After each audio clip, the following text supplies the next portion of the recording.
Welcome students, मैं doctor Smita Sharma और मैं आपको बीएससी पार्ट सेकंड के पेपर सेकंड का यूनिट 4 पढ़ा रही हूँ।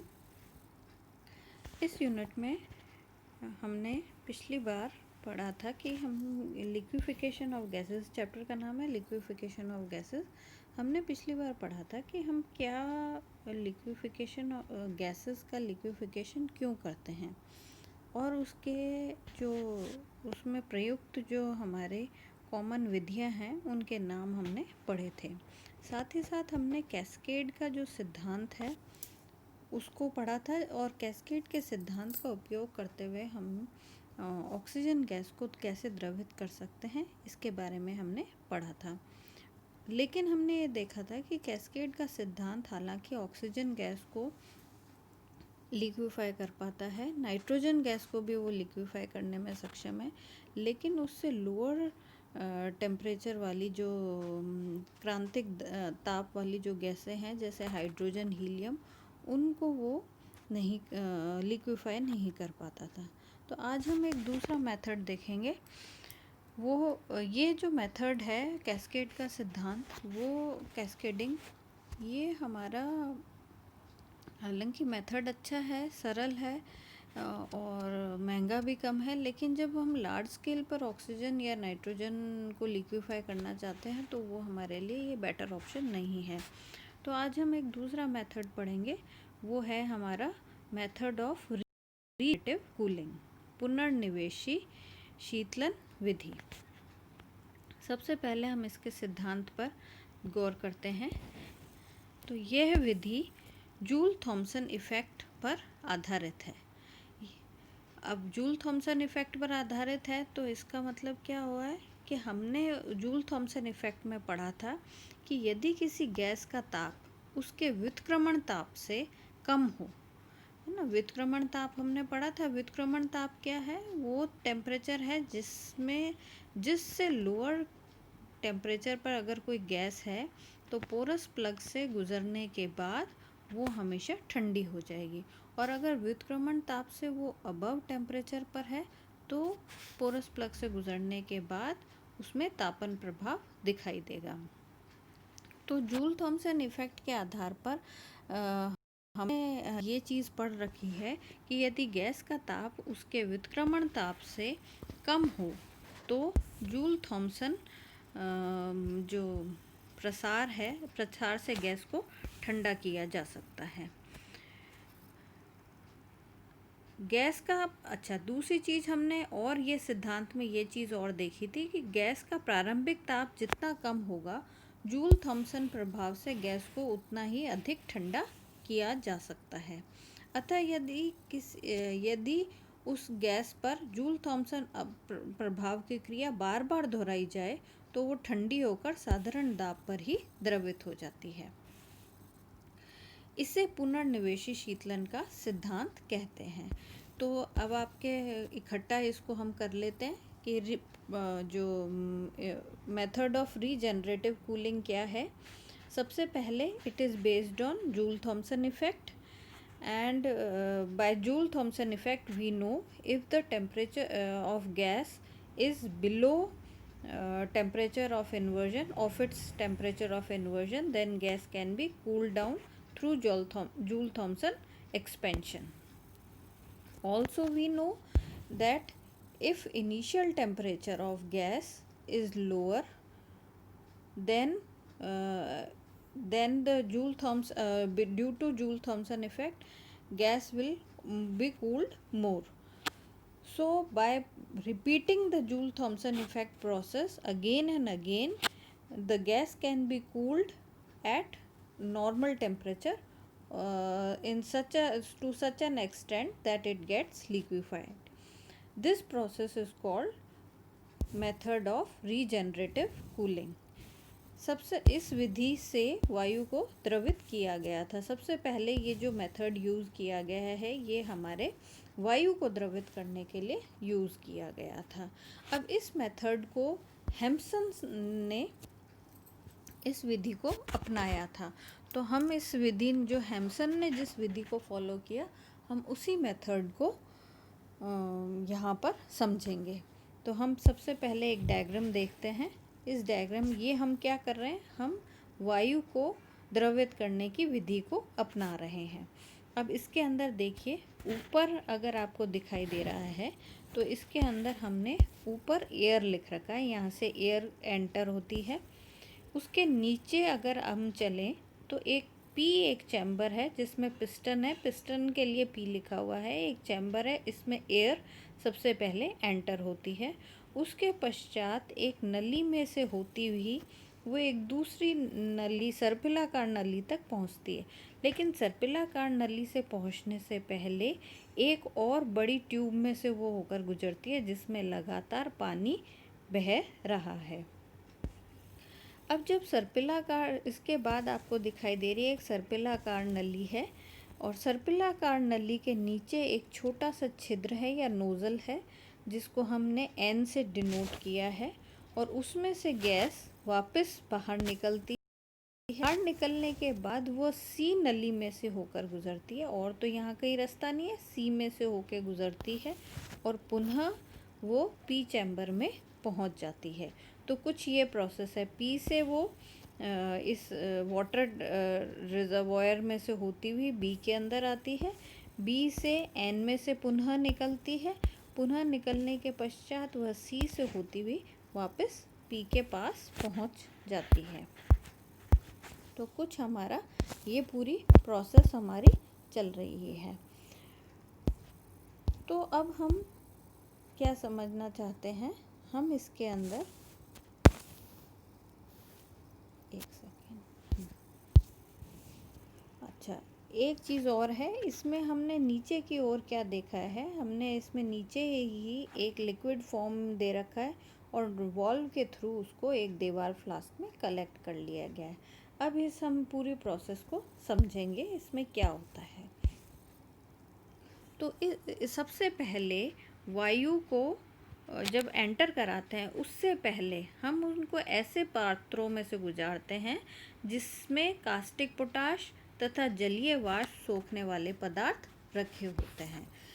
वो क्या करते हैं, वो वायु से उपस्थित कार्बन डाइऑक्साइड व वाष्प को सोख लेते हैं। तो सबसे पहले हम क्या करते हैं, वायु को एक ऐसे चैम्बर में से गुजारते हैं जहाँ पर कास्टिक पोटाश और जलीय वाष्प रखी हुई होती हैं, और ये क्या करते हैं, ये जो हवा है उसके अंदर कार्बन डाइऑक्साइड या वाटर वेपर जो भी है उसको एब्जॉर्ब कर लेते हैं, तो आपके पास एकदम ड्राई एयर आती है। अब वो जो ड्राई एयर आपके पास पहुंची है वो अब हम पी चैम्बर में इंट्रोड्यूस कराते हैं। तो अब हम क्या करेंगे, अब स्वच्छ वायु को संपीड़न पंप पी में से प्रवेश कराते हैं। अब यहाँ पर जब हम इसको प्रवेश कराते हैं तो इसका प्रेशर जो है वो 150 एटमॉस्फेरिक प्रेशर हो जाता है। जैसे ही पिस्टन पी हम इसको प्रवेश करा के बंद कर देते हैं यहाँ पे, और पिस्टन पी से प्रेस करते हैं तो यहाँ का जो प्रेशर है वो कितना हो जाता है, 150 एटमॉस्फेरिक प्रेशर। ठीक है। अब इस संपीड़ित, अब ये गैस संपीड़ित हो गई, वायु संपीड़ित हो गई है ना, तो संपीड़ित वायु को एक नली में से भेज देते हैं। इस संपीड़ित वायु को एक नली में भेजते हैं जो ठंडे जल में डूबी रहती है। यहाँ आपको दिखाई दे रहा है ठंडे जल इसमें लगातार बह रहा है। अब ये ठंडे जल में से प्रवाहित क्यों करते हैं, इसका कारण ये है कि जब हम पिस्टन से प्रेस करते हैं तो दाब लगता है गैस पे, और दाब लगने के कारण वो संपीड़ित होती है। तो संपीड़न के कारण कुछ ऊष्मा जो उत्पन्न होती है वो वायु की ये पानी सोख लेता है। ठंडा पानी होता है तो वो उसको ऊष्मा को सोख लेता है। तो ये दाब के कारण जो उत्पन्न ऊष्मा है वो वायु से निकल जाती है। अब यह वायु एक सर्पिलाकार नली बी में से होकर गुजरती है। सर्पिलाकार नली भी हम इसी कारण से रखते हैं क्योंकि अगर दाब के कारण ऊष्मा रह गई है तो वो इसके अंदर स्वतः ही खत्म हो जाती है। इस नली के निचले सिर पर एक अत्यंत महीन नोजल एन लगा हुआ होता है। बहुत ही महीन होता है, एक प्रकार से पोरस प्लग के समान ही होता है। जब वायु इस नोजल से निकलती है तो क्या होगा, उसका जो प्रेशर है वो हमारा क्यों प्रेशर अब इस पर रहा नहीं, तो इसका जो प्रेशर है वो 1 एटमॉस्फेरिक प्रेशर तक गिर जाता है।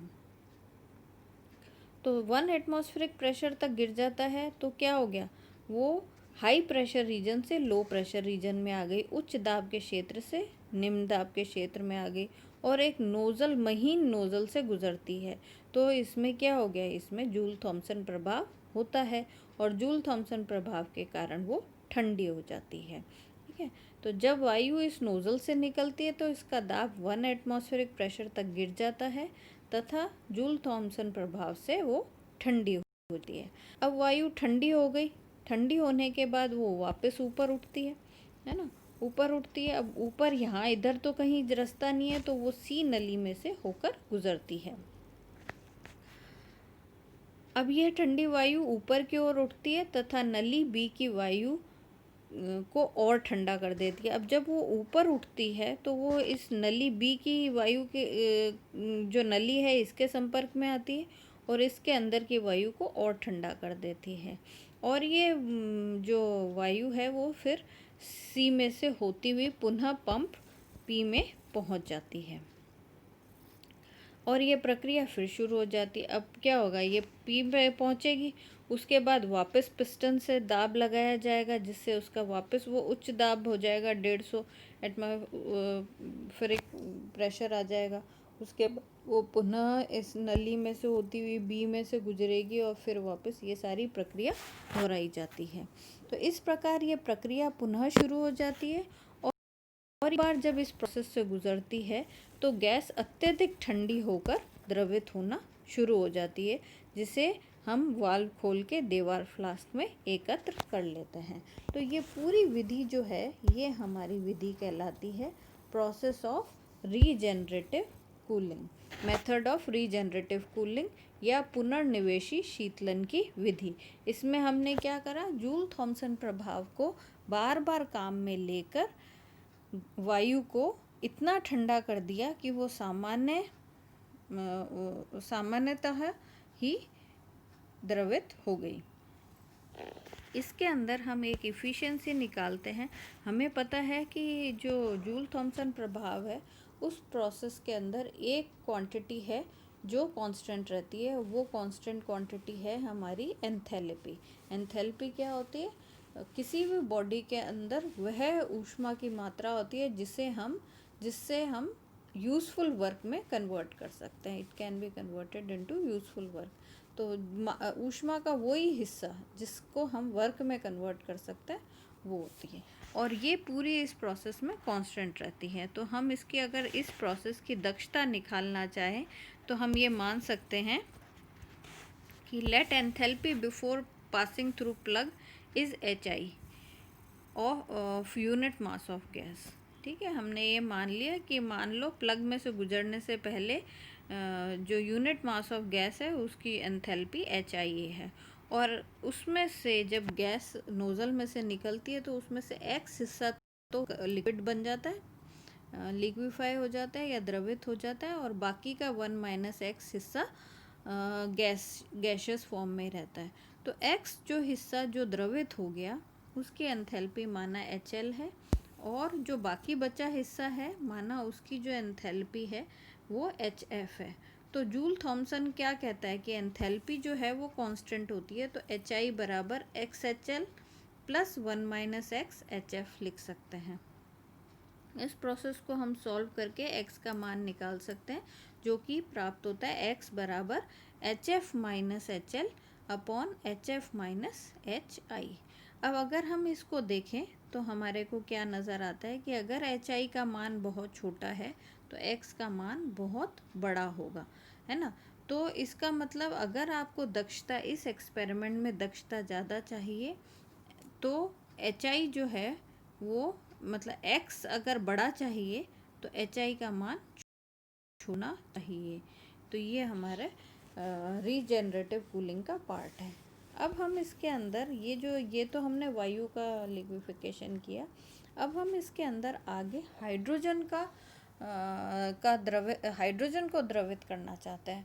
तो अब हाइड्रोजन को द्रवित करने के लिए मैंने पहले ही कहा था कि हमारे जो उसका क्रांतिक ताप है वो बहुत कम है, तो हम साधारण विधियों से इसको नहीं कर पाते, लेकिन जूल थॉमसन प्रभाव से कोशिश की जा सकती है। तो हम इसके अंदर अभी एक तो ये रीजनरेटिव कूलिंग का प्रोसेस लगाएंगे, लेकिन हम इसका थोड़ा सा मैथमेटिकल कंसेप्ट पहले पढ़ेंगे। तो सबसे पहले हम एक चीज़ इसमें पढ़ना चाहेंगे, वो है हमारा ये जूल थॉमसन कोफिशिएंट, जो हमारा ये जूल थॉमसन इफ़ेक्ट के दौरान हमने डिफ़ाइन किया था, हम उसको निकालेंगे। तो हम क्या करना चाह रहे हैं, हम हाइड्रोजन को द्रवित करना चाह रहे हैं। तो हाइड्रोजन का जो क्रांतिक ताप है वो हम बढ़ा हुआ है कि -240 डिग्री सेंटीग्रेड होता है, और इसीलिए उसको लिक्विफाई करना थोड़ा सा मुश्किल है। और जिस वक्त ये हाइड्रोजन को द्रवित करने की विधि आई थी, उस वक्त हमारे पास और कोई तरीका नहीं था कि बस एक लिक्विड नाइट्रोजन से हम लो टेम्परेचर और प्रोड्यूस कर सकते थे, जो हमने कैस्केड के सिद्धांत में देखा था। लेकिन उससे भी हमारा -240 डिग्री टेम्परेचर नहीं मिल पाता हमारे को, इसलिए उस विधि से हाइड्रोजन को द्रवित करना इम्पॉसिबल हो गया था। उसके बाद हमने ये और देखा कि साधारण दाब पर जो हाइड्रोजन का जो टीआई है, यानी व्युत्क्रमण ताप है, टेम्परेचर ऑफ इन्वर्जन है, वो -80 डिग्री सेंटीग्रेड होता है। अब ये -80 डिग्री सेंटीग्रेड तो द्रव ऑक्सीजन या नाइट्रोजन के वाष्पीकरण से मिल सकता है आसानी से। -80 डिग्री सेंटीग्रेड से बिलो टेम्परेचर हमने प्रोड्यूस किया हुआ है। तो ये दिमाग में आया कि हाइड्रोजन को द्रवित करने के लिए हम जूल थॉमसन विधि को ज़्यादा उपयुक्त मान सकते हैं। हम क्या करें कि भाई उसका व्युत्क्रमण ताप तक उसको पहले ठंडा कर लें और फिर उस पर जूल थॉमसन विधि लगाएं, तो वो द्रवित हो सकती है।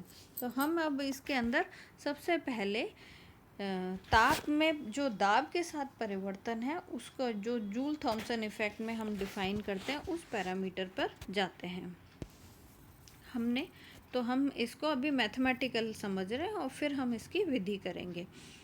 तो जूल थॉमसन विधि द्वारा शीतलन। तो जूल थॉमसन प्रभाव के कारण होने वाला ताप में परिवर्तन आपको पता है, हम इस सूत्र से देते हैं। ये हमने इससे पहले वाले चैप्टर में निकाला था, dt/dp, जिसको हमने म्यू लिखा था, जूल थॉमसन कोफिशिएंट। तो dt का जो मान है वो होता है T × del v/del t at constant pressure -v/Cp × समीकरण 1 जो है ये हमारे जूल थॉमसन नियतांक को डिफाइन करती है। अब हम ये फैक्टर जो है इसकी वैल्यू हम निकालना चाहते हैं, तो हम कैसे निकालेंगे? सबसे पहले हम वैन डर वाल्स समीकरण को लिखते हैं और फिर इस समीकरण को T के सापेक्ष कांस्टेंट दाब पर डिफरेंशिएट करते हैं। दोनों तरफ अवकलन कर रहे हैं, T के सापेक्ष कर रहे हैं, और कंडीशन क्या है कि प्रेशर हमारा कांस्टेंट है। तो हम इसको देखो डिफरेंशिएट करते हैं। तो डिफरेंशिएशन में पहली जो टर्म है उसमें तो प्रेशर की टर्म है, एक बार हम v-b को डिफरेंशिएट करते हैं तो उसका डिफरेंशिएशन हो जाएगा del v/del t at constant p, और दूसरी बार हम p + a/v² वाली टर्म को करते हैं तो हमारे को -2a/v³ del v/del t v-b ये प्राप्त होता है। ठीक है, इस पूरे को हम रीअरेंज करते हैं और हमारे को del v/del t मिलता है। del v/del t का मान कुछ ये प्राप्त होता है, r/RT upon v-b -2a/v³ × v-b, ये हमें प्राप्त हो जाता है। अब ये हमने del v/del t क्यों निकाला?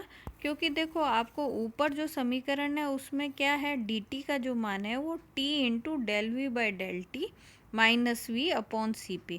तो हम बारी बारी से स्टेप बाय स्टेप ये पूरा फैक्टर निकालने की कोशिश करेंगे। तो हमने क्या निकाल लिया, del v/del t। अब हमें चाहिए T, तो हम T से थ्रू आउट गुणा कर देते हैं। T से गुणा करने के बाद थोड़ा सा और रीअरेंज करने के बाद हमारे को ये टर्म प्राप्त होती है v-b अपॉन 1 - 2a/v³ RT और v-b का होल स्क्वायर।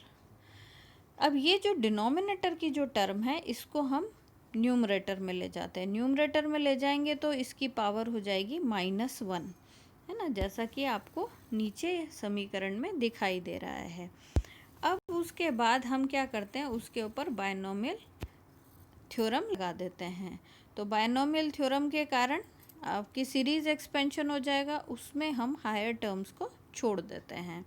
तो आपके पास अल्टीमेटली क्या फॉर्म आ गया, v माइनस बी ब्रैकेट में 1 + 2a upon V cube R T V minus B का होल स्क्वायर, ये आ गया। इसको भी हम ब्रैकेट की टर्म्स को और खोल लेते हैं, तो फाइनली आपके पास जो टर्म है वो ये आ जाएगा, v minus B plus 2a upon V cube R T v minus B का होल क्यूब। अब हम क्या करते हैं, v माइनस बी में से v को कॉमन ले लेते हैं एक बार। तो v को कॉमन लेंगे और इसको हम बायनोमियल एक्सपेंशन से खोल लेंगे, जिसमें हम हायर टर्म्स को निगलेक्ट करेंगे। ये सारी प्रक्रिया करने के बाद आपके पास क्या बच जाता है, t del v by del t का मान v minus B plus 2a upon R T और ब्रैकेट के अंदर 1 माइनस 3b अपॉन v के बराबर मान प्राप्त हो जाता है।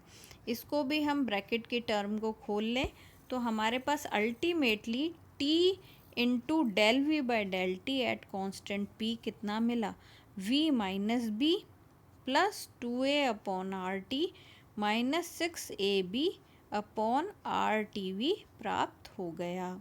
अब हमारे पास देखो ऊपर क्या था, ये चीज़ पहली टर्म हमारे को मिल गई समीकरण 1 की। अब उसमें माइनस वी और करना है, तो अब हम इसके अंदर माइनस वी लगा देते हैं। माइनस वी करेंगे तो एक टर्म आपकी कैंसिल हो जाएगी और आपके पास क्या मिल जाएगा, 2a upon R T minus B minus 6ab upon R T V, ये प्राप्त हो गया। अब हम क्या करेंगे, हम इसके अंदर हमारे पास यहाँ पर बाकी तो सब ठीक है, यहाँ एक v है, इस v को हम हटाना चाहते हैं। तो इस v को हटाने के लिए हम क्या करेंगे कि हम इसमें आदर्श गैस समीकरण से v का मान निकालेंगे और उसको v को एलिमिनेट करेंगे। तो हम क्या लेते हैं, pv बराबर RT, इससे v का मान निकाला RT अपॉन P, और इसको हमने जहाँ v है वहाँ रख दिया। तो उससे हमारे को मिल गया t del v by del T into P minus V बराबर 2a upon R T minus B minus 6ab p upon R square T square प्राप्त हो गया। अब हम इसके अंदर क्या चीज़ है हमारे पास, dt अपॉन dp अगर हम निकालना चाहें, dp को इधर ले जाएं तो आपके पास क्या है, बस एक cp से भाग और लगाना है आपको। तो हम क्या करते हैं, इसके अंदर cp से भाग और लगा देते हैं, तो आपको dt अपॉन dp प्राप्त हो जाता है। इस पूरे समीकरण को cp से भाग लगा देते हैं। अब इसके अंदर 6ab p upon R square T square, चूँकि बहुत छोटी राशि है, इसको हम क्यों टेम्परेचर ये जो प्रेशर और टेम्परेचर की ये जो टर्म है स्क्वायर में, ये बहुत छोटी है, इसलिए इसको हम निगलेक्ट कर देते हैं। तो आपके पास अल्टीमेटली जिसको मैंने कहा था dp upon dt upon dp, जो कि म्यू होता है, जूल थॉमसन गुणांक कहलाता है, वो हमारा प्राप्त हो गया 1 upon C P 2a R T minus B. इसमें मैं ध्यान दीजिए dt अपॉन dp के आगे ब्रैकेट में मैंने h लिखा है, h एंथैल्पी है जो कि जूल थॉमसन इफ़ेक्ट के दौरान कांस्टेंट रहती है, इसलिए dt अपॉन dp का जो वेरिएशन है वो कांस्टेंट एंथैल्पी पे किया जाता है। अब ये हमने क्यों निकाला, ये हमने इसलिए निकाला है क्योंकि इस रिलेशन में हमें ताप में जो परिवर्तन है उसका प्रभाव हमें दाब में परिवर्तन के साथ दिखाई दे सकता है। तो इस प्रकार हम ताप परिवर्तन D गैस के प्रारंभिक ताप T तथा प्रारंभिक दाब पर निर्भर करता है। हम ये देखते हैं कि गैस का जो परिवर्तन है ताप में जो परिवर्तन है वो प्रारंभ में उसका टेम्परेचर कितना था और प्रेशर कितना था उस पर निर्भर करता है। अगर हम प्रेशर को कांस्टेंट रख लें और अलग अलग प्रारंभिक ताप लें तो हमारा dt लगातार बदलता जाएगा, है ना। और उसके अंदर ये देखा गया था, अगर हम उसको ग्राफिकली रिप्रेजेंट करें तो एक विशेष ताप पे उसका चिन्ह बदल जाएगा और उस ताप को हम व्युत्क्रमण ताप कहते हैं, जैसा हमने उसमें थ्योरेटिकली पढ़ा था। तो Ti का जो मान है, अब ये जो व्युत्क्रमण ताप है, ये हमने जो एक बार प्रोसेस करी उसमें हमने क्या करा, प्रेशर को कांस्टेंट रख लिया। अब हम अगर प्रेशर को कांस्टेंट ना रख के प्रेशर को चेंज करें, किसी दूसरे मान पे कांस्टेंट कर दें और फिर उसके बाद अगर हम टेम्परेचर को वेरी कर करके फिर से स्टडी करें तो हमारे को Ti फिर से प्राप्त होगा, लेकिन उसका मान पहले वाले मान से भिन्न होगा। तो हम ये कह सकते हैं Ti का मान भिन्न भिन्न प्रारंभिक दाब के लिए भिन्न भिन्न होता है। यदि गैस के प्रारंभिक दाबों व संगत Ti के मध्य ग्राफ खींचे तो निम्न वक्र प्राप्त होता है। मतलब हमने क्या करा, एक बार हमने मान लो प्रेशर जैसे 10 एटमॉस्फेरिक प्रेशर रख लिया है सपोज करो, और हम फिर क्या करते हैं, गैस का जो प्रारंभिक ताप है वो बदलते जाते हैं। पहले 10 डिग्री करा, 20 करा, ऐसे करके हम उसका टेम्परेचर 10 करा, फिर 5 करा और हम लोअर करते जा रहे हैं। और हर बार हम एक Ti टेम्परेचर जहाँ पर जूल थॉमसन इफ़ेक्ट का जो बिहेवियर है वो चेंज होता है वो हम नोट कर लेते हैं। तो पहले प्रोसेस में Ti निकल गया, उसके बाद हमने प्रेशर को 10 की बजाय 20 कर दिया, फिर हमने बार बार टेम्परेचर्स चेंज करे और हमने Ti निकाल लिया। इस प्रकार से हमारे को अलग अलग दाबों के लिए अलग अलग Ti प्राप्त हो जाते हैं। अगर हम उन दोनों Ti और प्रेशर के बीच में ग्राफ बनाएं तो कुछ हमारे को ऐसा ग्राफ प्राप्त होता है। इस ग्राफ में दाईं ओर तो तापन प्रभाव है और बाईं ओर कूलिंग प्रभाव या शीतलन प्रभाव होगा। ग्राफ में बाईं ओर शीतलन व दाईं ओर तापन होगा। अब अगर ऐसा ग्राफ हम हाइड्रोजन के लिए जब स्टडी किया गया तो उसमें देखा गया था कि प्रारंभिक ताप -71 डिग्री से जितना कम होगा गैस उतनी ही तेज़ी से ठंडी होगी। अतः हाइड्रोजन को द्रवित करने के लिए उसे पहले द्रव वायु या द्रव नाइट्रोजन की सहायता से व्युत्क्रमण ताप से काफ़ी नीचे ठंडा कर लेते हैं। फिर उसके बाद उस पर उपयुक्त दाब लगाकर उसका दाब लगाते हैं और फिर उसको प्रसारित करते हैं जिससे कि वो तुरंत द्रवित हो जाती है। तो ये हमारी थ्योरेटिकल टेक्निक है जो हमने अभी थ्योरेटिकली और मैथमेटिकली इसको समझा है, जूल थॉमसन प्रभाव को। अब इस विधि को हमने एक्सपेरिमेंटली कैसे प्रयोग में लिया ये हम नेक्स्ट लेक्चर में पढ़ेंगे और समझेंगे कैसे की।